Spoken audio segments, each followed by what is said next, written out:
November 23ರಂದು ಕರ್ನಾಟಕದ 3 ಕ್ಷೇತ್ರಗಳ ಉಪಚುನಾವಣೆಯ ಫಲಿತಾಂಶ ಪ್ರಕಟವಾಗಲು ಮುಂದಾಗಿದೆ. ಇದರ ಮೂಲಕ ಕಾಂಗ್ರೆಸ್ ಮತ್ತು ಬಿಜೆಪಿ ಜೆಡಿಎಸ್ ಮೈತ್ರಿಗೆ ಮಹತ್ವದ ಪರೀಕ್ಷೆಯಾಗಿದೆ. ಈಗಾಗಲೇ ಬೈ ಎಲೆಕ್ಷನ್ ಫಲಿತಾಂಶದ ಬಗ್ಗೆ ಕುತೂಹಲ ಸೃಷ್ಟಿಯಾಗಿದ್ದು, ರಾಜಕೀಯ ಪಕ್ಷಗಳ ಪಡಸಾಲೆಯಲ್ಲಿ ನಾನಾ ಲೆಕ್ಕಾಚಾರಗಳು ಶುರುವಾಗಿವೆ. ಪಿ ಮಾರ್ಕ್ ಸಮೀಕ್ಷೆ ಪ್ರಕಾರ 3 ಕ್ಷೇತ್ರಗಳ ಪೈಕಿ ಎನ್ಡಿಎ 2 ಹಾಗೂ ಕಾಂಗ್ರೆಸ್ 1 ಸ್ಥಾನ ಗೆಲ್ಲಲಿದೆ ಎಂದು ಹೇಳಲಾಗುತ್ತಿದೆ. ಈ ಮೂಲಕ ಚನ್ನಪಟ್ಟಣ ಹಾಗೂ ಶಿಗ್ಗಾವಿಯನ್ನ ಜೆಡಿಎಸ್ ಮತ್ತು ಬಿಜೆಪಿ ವಶಪಡಿಸಿಕೊಳ್ಳುವ ಸಾಧ್ಯತೆಗಳು ಇವೆ. ಇನ್ನು ಸಂಡೂರು ಕ್ಷೇತ್ರದಲ್ಲಿ ಮತ್ತೆ ಕಾಂಗ್ರೆಸ್ ಗೆಲುವು ಸಾಧಿಸಲಿದೆ ಎಂದು ಸಮೀಕ್ಷೆಯಲ್ಲಿ ತಿಳಿಸಿದೆ. ಚನ್ನಪಟ್ಟಣದಲ್ಲಿ ಜೆಡಿಎಸ್ ಅಭ್ಯರ್ಥಿ ನಿಖಿಲ್ ಕುಮಾರಸ್ವಾಮಿ ಅವರು ಕಾಂಗ್ರೆಸ್ನ ಹಿರಿಯ ಶಾಸಕ ಸಿಪಿ ಯೋಗೇಶ್ವರ್ ವಿರುದ್ಧ ಸ್ಪರ್ಧಿಸಿದ್ದು, ಶಿಗ್ಗಾವಿಯಲ್ಲಿ ಮಾಜಿ ಸಿಎಂ ಬಸವರಾಜ ಬೊಮ್ಮಾಯಿ ಅವರ ಪುತ್ರ ಭರತ್ ಬೊಮ್ಮಾಯಿ ಅವರು ಕಾಂಗ್ರೆಸ್ನ ಯಾಸೀರ್ ಅಹಮದ್ ಖಾನ್ ಸ್ಪರ್ಧಿಸಿದ್ದಾರೆ. ಇನ್ನು ಸಂಡೂರಿನಲ್ಲಿ ಬಿಜೆಪಿಯ ಬಂಗಾರು ಹನುಮಂತು ಅವರಿಗೆ ಬಳ್ಳಾರಿ ಸಂಸದ ಇ ತುಕಾರಾಂ ಅವರ ಪತ್ನಿ ಕಾಂಗ್ರೆಸ್ ಅಭ್ಯರ್ಥಿ ಇ ಅನ್ನಪೂರ್ಣ ಅವರು ಕಣಕ್ಕೆ ಇಳಿದಿದ್ದಾರೆ. ಇನ್ನು ಪಿ ಮಾರ್ಕ್ ಸಮೀಕ್ಷೆ ಪ್ರಕಾರ ಕಾಂಗ್ರೆಸ್ಗೆ ನಿರಾಸೆಯಾಗಿರುವುದು ಸ್ಪಷ್ಟವಾಗಿದೆ. ಅದರಲ್ಲೂ ಚನ್ನಪಟ್ಟಣದಲ್ಲಿ ಕಾಂಗ್ರೆಸ್ಗೆ ಹಿನ್ನಡೆಯಾಗಿರುವುದು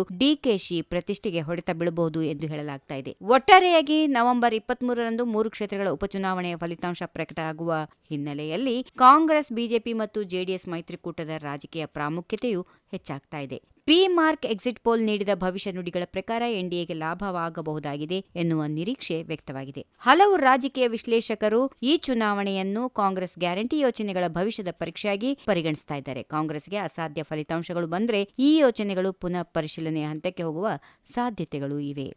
ಈ ವಿಡಿಯೋ ನಿಮಗೆ ಇಷ್ಟವಾದಲ್ಲಿ ಲೈಕ್ ಮಾಡಿ, ಶೇರ್ ಮಾಡಿ, ಸಬ್ಸ್ಕ್ರೈಬ್ ಮಾಡಿ.